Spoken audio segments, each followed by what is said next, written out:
দর্শক বন্ধু, স্বাগত জানাচ্ছি হেলথ ইমপ্যাক্ট বাংলায়। আজকে আমরা একটা গুরুত্বপূর্ণ বিষয় নিয়ে আলোচনা করব, কারণ আপনারা জানেন বা অনেকেই হয়তো শুনেছেন বোটক্সের কথা। আধুনিক জীবনে, আমাদের আধুনিক সমাজ জীবনে তরুণ প্রজন্মের কাছেও অত্যন্ত জনপ্রিয় একটি পদ্ধতি মুখের সৌন্দর্যায়ন করার জন্য, সৌন্দর্য বাড়ানোর জন্য। কিন্তু এই বোটক্স আসলে কি? এটা কি শুধুই বলিরেখা কমানোর একটা প্রক্রিয়া, নাকি এর পিছনে আরো কোনো কারণ রয়েছে? এবং একবার বোটক্স করলে কি এটা আজীবনই থেকে যাবে? আর এই বোটক্স কতটা নিরাপদ? এটা কি মুখের স্বাভাবিক এক্সপ্রেশন গুলো কোনোভাবে ব্যাহত বা নষ্ট করতে পারে? এগুলো নিয়ে আপনাদের জানা দরকার। সেজন্যই আজকের আমাদের এই পর্ব। আমাদের চ্যানেলে যারা নতুন এসেছেন, চ্যানেলটিকে অবশ্যই সাবস্ক্রাইব করুন। স্বাস্থ্য সংক্রান্ত নানা বিষয় নিয়ে আমরা প্রতিনিয়ত আপনাদের জন্য আলোচনা করছি। আজকের পর্বে আমাদের সঙ্গে রয়েছেন কলকাতা শহরের বিশিষ্ট চিকিৎসক, বিশিষ্ট প্লাস্টিক সার্জন ডক্টর জয়ন্ত বাইন। স্যারের কাছে অনেকগুলো প্রশ্ন নিয়ে যাব। ভিডিওটি শেষ পর্যন্ত থাকুন। ভালো লাগলে অবশ্যই লাইক করবেন। প্রশ্ন বা মতামত থাকলে কমেন্ট বক্স লিখুন, অবশ্যই শেয়ার করুন। আসুন আজকের আলোচনা শুরু করি। স্যার, আপনাকে স্বাগত জানাচ্ছি হেলথ ইমপ্যাক্ট বাংলা। স্যার, আমরা শুরুতেই একটু জানতে চাইবো যে বোটক্স আসলে কি এবং এটা ঠিক কিভাবে করা হয়? আমরা সত্যি আজকে একটা ইম্পর্টেন্ট ইস্যু নিয়ে কথা বলবো এবং অনেক ক্ষেত্রেই এই বটক্স নিয়ে যে আলোচনা প্রচার এই ব্যাপারগুলো আমরা থার্ড পার্সনের মুখ থেকে শুনি। হ্যাঁ, সিনেমা আর্টিস্টের মুখে বা কোনো লেখা থেকে।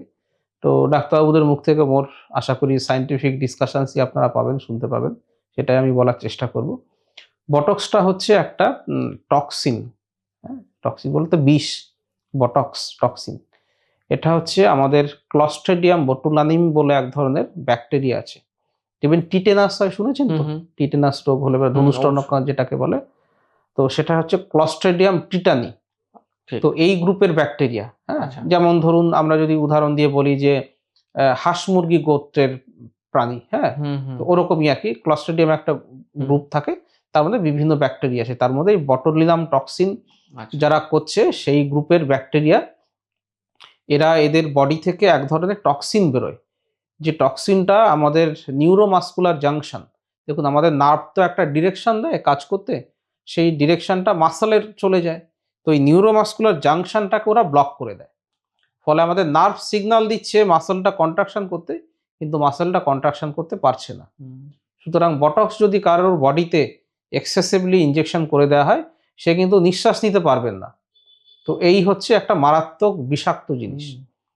তো এবার এই বিষাক্ত জিনিসটাই আমরা, এই যে এর বিষাক্ত এফেক্ট, সেটাকে আমরা একটা স্পেশাল এরিয়াতে ইউজ করতে পারি, কন্ট্রোলড ওয়েতে। তাহলে দেখা যাচ্ছে আমাদের কিছু কিছু বডিতে চেঞ্জ আসছে। সেটার থেকেই এই বটক্সের ট্রিটমেন্ট এসেছিল। ইনফ্যাক্ট বটক্স প্রথম ক্লিনিক্যালি আসে আমাদের এই চোখের পাতার কিছু মুভমেন্টসের ডিফিকাল্টি ছিল।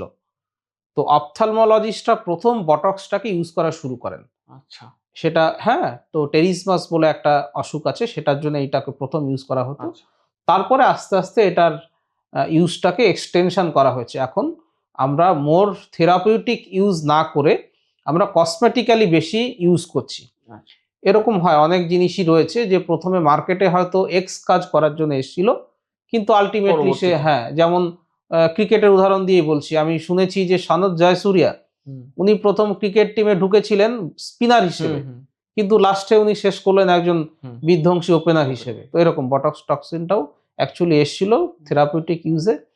এই প্রসঙ্গে আরো আমরা তো কসমেটিকের আলোচনা করবই, তার আগে বটক্সের থেরাপিউটিক ইউজগুলো একটুখানি বলে দিই, তাহলে আপনারা বুঝতে পারবেন। যেমন দেখবেন অনেকেরই ফেসিয়াল পালসি হয়, মুখ একটা দিকে বেঁকে যায়, সেটার ট্রিটমেন্টের ক্ষেত্রে বটক্সের ইউজ করা হয়।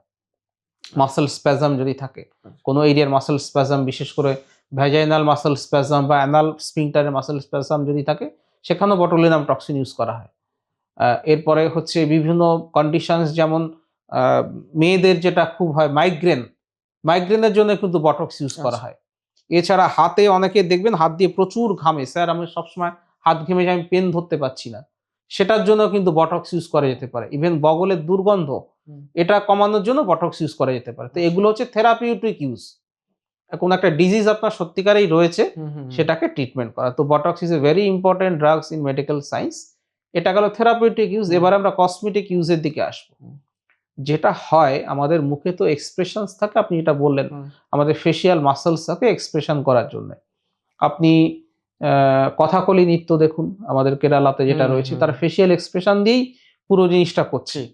বা আমাদের যোগেশ দত্ত মাইম একাডেমি, উনিও দেখুন বাচিক শিল্পী না, মুখশিল্পী, তারা ফেশিয়াল এক্সপ্রেশন দিয়ে সবকিছু করছেন। So we have lot of muscles on our face, যেটা দিয়ে বিভিন্ন এক্সপ্রেশন আসে। তো অনেক সময়তেই আসে যেটা দেখা যায় আমাদের যে মাসেলস গুলো স্প্যাজমে চলে যায়, আপনাকে দেখেই একটা রাগী রাগী ভাব মনে হচ্ছে, সবসময়তে মনে হচ্ছে ভ্রু দুটো কুঁচকে রয়েছে, হ্যাঁ, একটা দেখলেই একটু ভয় করে, হ্যাঁ। তো এই যে অসুবিধাটা, তো আপনার ভ্রু দুটোকে যদি আমরা স্মুথ করে দিতে পারি, রিল্যাক্স করে দিতে পারি, তাহলে কিন্তু আপনাকে রাগী রাগী লাগবে না। দ্বিতীয়, অনেকেরই আছে ছোট ছোট বলি রেখা দেখা যায়, ভাঁজ ভাঁজ হয়ে যায়। তো সেই বলি রেখা যখন দেখা যায়, সেটা কিন্তু মাসেলের স্প্যাজমের জন্য হয়। সেক্ষেত্রে আমরা বটক্স ইউজ করতে পারি। অনেকেরই চোখের দুদিকে, দুই কোণাতে তাদের কি হয়, ভাঁজ চলে আসে, সেটাকে আমরা ক্রসফিট বলি। তো এই ক্রসফিট যখন চলে আসে, সেখানে আমরা বটক্স করলে পরে এই জায়গাগুলো রিল্যাক্স হয়ে যায়। আর একটা জিনিস রয়েছে, অনেকেরই দেখবেন হাসলে পরে তাদের মাড়ি দেখা যায়, খারাপ লাগে অনেক সময়তে দেখতে, অনেক ক্ষেত্রে সুন্দর লাগে, অনেক ক্ষেত্রে খুব বড় মাড়ি যদি দেখা যায়, ইট ডাজন্ট লুক গুড। এই ক্ষেত্রেও কিন্তু আমরা যে আমাদের এলিভেটরস মাসেলস গুলো আছে, সেগুলোকে আমরা রিল্যাক্স করার জন্য বটক্স ইউজ করতে পারি। তো এগুলো পুরোপুরি কিন্তু হচ্ছে কসমেটিক ইউজ অফ বটক্স। মানে বটক্স শুধুমাত্র বলিরেখা দূর করা না, বলিরেখা, ক্রসফিট, হাসলে পরে দাঁত দেখা যায়, এই তিনটে জায়গাতে আমাদের বটক্সের খুব ইউজ হয়। ইভেন অনেক সময় আমরা ড্রুপি নোজ, আমাদের নিচে নাকের এখানে একটা মাসেলস থাকে, সেটা আমাদের নাকের টিপটাকে টেনে রাখে, সেটাকেও রিল্যাক্স করার জন্য বটক্স ইউজ করা যেতে পারে। আচ্ছা, তো এইভাবে যাদের ফেসিয়াল এক্সপ্রেশনস এর ক্ষেত্রে একটা স্ট্যাটিক প্রবলেম চলে এসছে, তিনি যখন হাসি ঠাট্টা কথা বলছেন, তখন তো মাসল নাড়াটা দরকার, কিন্তু স্ট্যাটিক অবস্থাতেই যখন কাউকে রাগী, অবসন্ন এই বিষয়টা বলে মনে হবে, সেই জায়গাগুলো মাসল স্প্যাজমের জন্য বিশেষত হচ্ছে, সেখানে আমরা বটক্স কিন্তু ইউজ করতে পারি। আচ্ছা, তাহলে স্যার এবার একটু জানতে চাইবেন সকলেই হয়তো, যে বোটক্স কোন বয়সের মানুষ করতে পারেন বা কখন করা যেতে পারে? বটক্স ইউজ করা যেতে পারে ইউজুয়ালি এই যে ফেসিয়াল চেঞ্জেস গুলো যেটা আসছে, সেটার বিভিন্ন এজ থাকে। অ্যাট দ্য এজ অফ 25 থেকে 30, তখন অবধি কিন্তু একজন পুরুষ বা মহিলা যাকেই বলেন না কেন, তার কিন্তু সেই স্কিনের টোনটা থাকে, স্কিনের ল্যাক্সিটি আসে না। 30 বছরের পরে আস্তে আস্তে আমাদের বয়সজনিত চেঞ্জেস গুলো দেখা যায়। এবং বটক্সের ক্ষেত্রে আমরা দেখেছি, বটক্সের এফেক্টটা 30 থেকে 50, এই বয়সে স্কিনের যে প্রবলেমসগুলো থাকছে স্প্যাজমজনিত কারণে, সেগুলোতে ভালো কাজ করে। 50-এর পরে স্কিনের তলায় যে মাসেলস থাকে, তার চেঞ্জেসের সঙ্গে সঙ্গে স্কিনের কোয়ালিটি, স্কিনের যে ইলাস্টিসিটি থাকে, সেগুলোও নষ্ট হয়ে যায়। অনেক সময় আমাদের কাছে পেশেন্টরা আসেন তরুণ, তার ক্ষেত্রে যেটা হয়েছে, ড্রুপি আইলিড হয়ে গেছে, আপারের যে আইব্রাউটা রয়েছে সেটা ড্রুপি হয়ে গেছে। একটা খুব ভালো ইম্পর্টেন্ট জায়গা হচ্ছে, বটক্স দিয়ে আমরা আই যে ব্রাউটা রয়েছে সেটাকে লিফট করতে পারি, খুব ভালোভাবে হয়। কিন্তু যদি দেখা যায় স্কিন এক্সেস হয়ে গিয়ে ড্রুপি হয়েছে, সেক্ষেত্রে কিন্তু বটক্স দিয়ে কাজ হবে না। তো বটক্সের জন্য মোটামুটি এজ তো ওইভাবে বলাটা মুশকিল, ডিপেন্ড করবে আপনার কেমন সমস্যা রয়েছে, সেটা বটক্সের আন্ডারে আসছে কিনা। তবুও একটা এজ 30 থেকে 50, এই গ্রুপের অফ যারা পার্সনস রয়েছেন, তাদের যে ফেসিয়াল এক্সপ্রেশনসের বলিরেখার যে সমস্যাটা আছে, সেটা বটক্স দিয়ে অনেকটাই কিন্তু ট্রিট করা যায়। আচ্ছা, এবার তাহলে স্যার একটু বলুন, যে একবার বোটক্স নিলে কি বারবার নিতে হয়? মানে এটার প্রভাব কতদিন পর্যন্ত থাকে? ঠিক ঠিক, এটা হচ্ছে বটক্স যেটা রয়েছে, এটা তো টক্সিন, বোটুলিনাম টক্সিন আমরা বললাম, সেটা একটা নির্দিষ্ট টাইম অবধি কাজ করে। দেখুন, আপনি ওষুধও যখন খাচ্ছেন, প্যারাসিটামল জ্বর হয়েছে, দিনে 2 বার খেতে হয়, বা আপনি প্রেশারের ওষুধ দিনে 1 বার 2 বার খাচ্ছেন, সুগারের ওষুধ খেয়ে যাচ্ছেন, তার মানে কি একদিন পরে ওই ওষুধের এফেক্টটা চলে গেছে? বটক্সের এফেক্টটা একদিন 2 দিনের জন্য না, এটা অন্তত 8 মাস থাকে, 8 থেকে 14 মাস অবধি থাকে, ডিপেন্ডিং আপন বটক্স।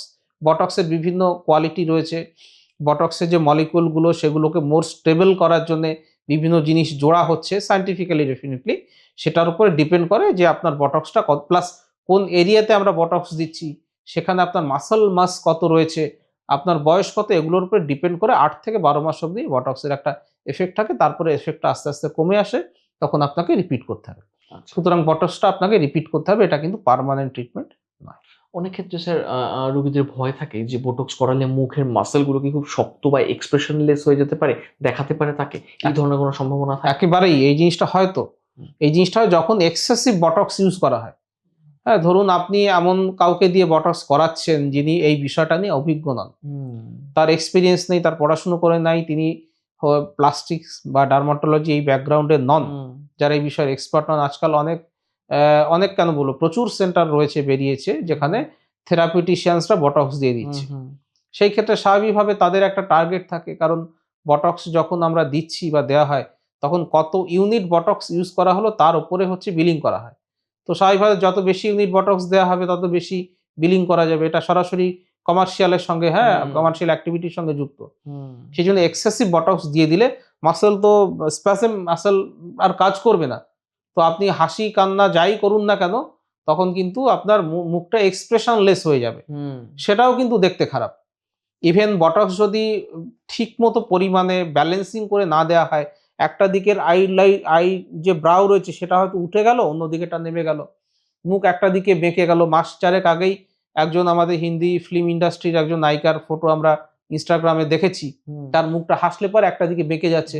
আমি নাম করতে পারছি না যেহেতু কপিরাইটের ব্যাপার থাকে, হাসলে পরে মুখটা একটা দিকে বেঁকে যাচ্ছে। এটা বটক্সের আনজাস্টিফাইবল বা ঠিক মতো ইউজ করা হয়নি বা ভুলভাবে ডোজ কিছু একটা হয়ে গেছে, সেই জন্যই ব্যাপারগুলো হয়েছে। সুতরাং বটক্স যখন নেওয়া হচ্ছে তখন ভীষণ সতর্ক থাকতে হবে, কারণ এর কিন্তু সাইড এফেক্টস এই ব্যাপারগুলো থাকে।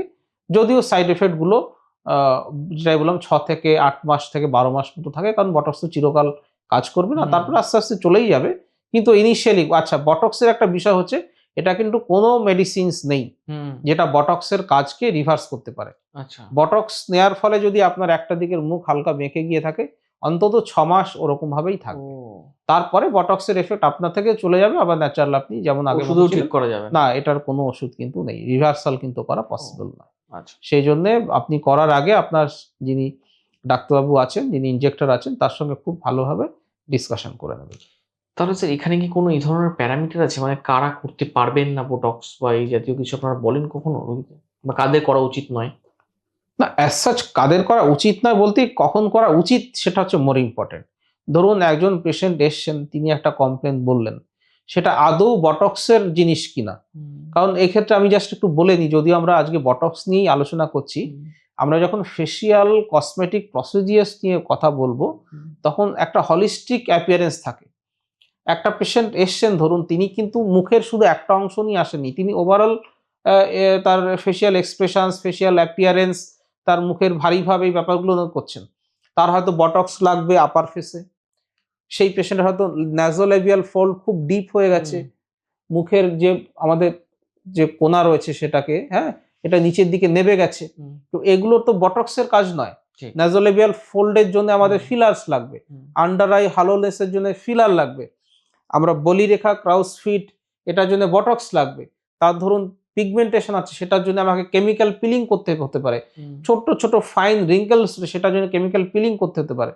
সুতরাং পেশেন্টকে দেখার পরে আমাকে অ্যানালাইজ করতে হবে, বা ওনার যিনি অ্যাস্থেটিশিয়ানস রয়েছেন, ডার্মাটোলজিস্ট বা প্লাস্টিক সার্জন, তাকে অ্যানালাইজ করতে হবে যে ওনার অ্যাকচুয়ালি কি কি প্রসিডিয়ার্স দরকার। এই প্রসিডিয়ার্সগুলো যখন আমরা অল্প অল্প করে দেবো, মানে এটা ধরুন মাধ্যমিকের রেজাল্টের মতো, আপনি অঙ্কে 90 পেলেন আর আপনি ইংলিশে পেলেন 30, ভূগোলে পেলেন 45, তাহলে তো আপনার ওভারঅল অ্যাপিয়ারেন্সটা ঠিক হবে না। তো শুধু বটক্স দিলাম মানে সমস্ত সমস্যার সমাধান হবে না, আপনার দেখতে হবে আর কি কি কন্ডিশনস রয়েছে, সবগুলোর যদি বেস্ট আমরা ট্রিটমেন্ট করি, তখন আপনার ওভারঅল অ্যাপিয়ারেন্সটা কিন্তু আপনি যেটা চাইছেন সেটা পসিবল হবে। এখানেই স্যার আপনার কথা সূত্র ধরেই বলি, তাহলে মুখের কোন সমস্যার ক্ষেত্রে বোটক্স হবে না, তাহলে সার্জারি বা অন্য কোনো চিকিৎসার প্রয়োজন হবে? না, এটা তো লিস্ট, বরঞ্চ কিসের জন্য বটক্স হবে সেটুকু বললেই বরঞ্চ কম থাকে। বলিরেখার জন্য, এবং বলিরেখাটা যদি ভীষণ ডিপ না হয়, স্কিন এক্সেসের জন্য যদি বলিরেখা হয় সেটাতে বটক্স হবে না, কিন্তু মাসল স্পাজমের জন্য যদি বলিরেখা হচ্ছে তাহলে বটক্সে কাজ করবে। ক্রসফিটও সেই কথা, যদি স্কিন এক্সেসের জন্য ক্রসফিট হচ্ছে তাহলে বটক্সে কাজ হবে না, কিন্তু মাসল স্পাজমের জন্য অরবিকুলারিস অকুলাই বলি, তার জন্য যদি হয় তাহলে বটক্স কাজ করবে। যদি আপনার দাঁতটা বেরিয়ে থাকছে হাসতে পরে, সেটার জন্য বটক্স কাজ করবে। সুতরাং কোনটার জন্য কাজ করবে আপনার হয়তো মনে হচ্ছে যে এই প্রসিডিওর্স বা এটার জন্য বটক্সে কাজ করবে, সেটা আপনার অ্যাস্থেটিক্স যিনি মেডিসিন স্পেশালিস্ট, ডার্মাটোলজিস্ট বা প্লাস্টিশিয়ান, তার কাছে গিয়ে এই ব্যাপারে কথা বলতে, স্যার এইটা আমার সমস্যা, এটার জন্য কি দরকার। তো তখন সেই ডাক্তারবাবু, তিনি যদি কোয়ালিফাইড হন, তিনি আপনাকে সঠিক ডায়াগনোসিস করবেন যে আপনার অ্যাকচুয়ালি এই জিনিসের সমস্যা, কারণ আপনার পক্ষে তো সেটা বোঝা সম্ভব নয় এক্স্যাক্টলি কি আপনি সমস্যাটা নিয়ে গেছেন, সেটার পেছনে আসল কারণ কি এবং সেই কারণটা ধরে সেটার অ্যাকচুয়াল সমাধান কি সেটা আপনাকে বলতে পারবে। আচ্ছা আচ্ছা স্যার, এই পদ্ধতিটা বোটক্স নিয়ে আমরা আলোচনা করছি এতক্ষণ ধরে, অনেকে হয়তো জানতেও চাইছেন দর্শক বন্ধুরা যে এটা কি খুব যন্ত্রণাদায়ক ব্যথাদায়ক একটা পদ্ধতি? না, এটা একেবারেই ব্যথাদায়ক নয়। আমরা বটক্স দেওয়ার আগে বিশেষ করে নাম্বিং ক্রিম দিয়ে দিই। নাম্বিং ক্রিম দিয়ে 15 থেকে 20 মিনিট রাখা হয়, চামড়াটা আমাদের সেনসিটিভিটি চলে যায়, তখন আমরা দিই। ভীষণ ছোট, একটু পিঁপড়ে কামড়ার মতো হালকা লাগতে পারে। তো থ্রেডিং করতে যেটুকু ব্যথা লাগে তার থেকেও অনেক কম ব্যথা লাগে। আচ্ছা, আর তাহলে স্যার বোটক্স হয়ে যাওয়ার পরে কি ধরনের সতর্কতা মেনে চলতে হবে? আচ্ছা, বটক্স করে নেওয়ার পরে কিছু, কিছু সতর্কতা আমরা সেই দিনের জন্য বলি। সেটা হচ্ছে ইমিডিয়েটলি আপনি বেরোতে পারবেন না। আপনাকে একটু রেস্ট নিতে হবে। ২ নম্বর একটু কালশিটে পড়তে পারে। ৩ নম্বর হচ্ছে খুব ঠান্ডা বা খুব গরম জিনিসের সেঁক নেওয়া যাবে না। সেই জায়গাটাকে ভিগোরাসলি মাসাজ করা যাবে না। সেই দিনে উল্টো হয়ে শোয়াটা অনেক সময়তে আমরা বারণ করে থাকি। এরকম কিছু ছোট, ছোট সতর্কতার বিষয় থাকে। ফেসিয়াল বা এই ধরনের ব্যাপারগুলো যেখানে প্রচুর ম্যাসাজিং এর বিষয় থাকে, সেগুলো কিন্তু সেই দিনে করা যাবে না।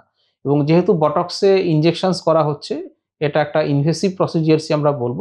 চেষ্টা করবেন বটক্স নেওয়ার পরে নেক্সট ৩ থেকে ৫ দিনের মধ্যে যেন বিশেষ কোনো স্পেশাল প্রোগ্রাম যেখানে আপনাকে যেতেই হবে, কোনো একটা বন্ধুর, খুব ঘনিষ্ঠ বন্ধুর বিয়ে বা কোনো একটা ব্যাপার, এই ব্যাপারগুলো যাতে না থাকে। আচ্ছা, একেবারে স্যার শেষ প্রান্তে এসে একটু জানতে চাইবো যে বোটক্স জাতীয় ট্রিটমেন্ট করার জন্য বা বোটক্স করার জন্য কি ধরনের খরচ হতে পারে? খুব খরচ সাপেক্ষ কিনা? হুম, মধ্যবিত্তের স্বাদ এবং সাধ্যের নাগালে কিনা? হুম। সেটা যদি একটু বলেন। তো কতটা খরচা হবে এটা বেসিক্যালি ২ টো জিনিসের উপরে ডিপেন্ড করে। এক হচ্ছে যে আপনাকে কত ইউনিট বটক্স দিতে হবে। ধরুন আপনি ক্রস ফিট করবেন, গামি স্মাইল করবেন, তারপরে আমাদের ফোরহেড করবেন, তাহলে ডেফিনিটলি অনেকটা ইউনিট অফ বটক্স লাগবে। স্বাভাবিকভাবে খরচাটা বাড়বে। আর ২ নম্বর হচ্ছে কোন ব্র্যান্ডের। দেখুন এখানেও ওষুধ কোম্পানি তো প্যারাসিটামলই ধরুন আমরা জ্বরের ওষুধ হুম, খাই। বিভিন্ন কোম্পানি তারা প্যারাসিটামল বানায়। বিভিন্ন দাম দাম। কিন্তু থাকে। হুম, তো এবারে এই ব্যাপারগুলো তো কোম্পানিকে যে কোন কোম্পানি কতটা দাম ধরবে সেটা তো ডাক্তারবাবু ঠিক করে না, সেটা ঠিক করেন কোম্পানির ম্যানেজমেন্ট প্রোটোকল। তো আপনি ওইটা ডিপেন্ড করবে, আপনি ডাক্তারবাবুর সঙ্গে দেখা করবেন, যোগাযোগ করবেন। আপনি আপনার বাজেটটা বলে দিলে পরে তখন আপনাকে সেই বাজেট অনুযায়ী বলে দিতে সুবিধা হবে যে আপনি জন্য এটা ইউজ করাটা ঠিক হবে। অনেক ধন্যবাদ স্যার। আজকের আলোচনায় আমাদের এত গুরুত্বপূর্ণ তথ্য জানালেন স্যার। এতক্ষণ ধরে আপনারাও শুনলেন।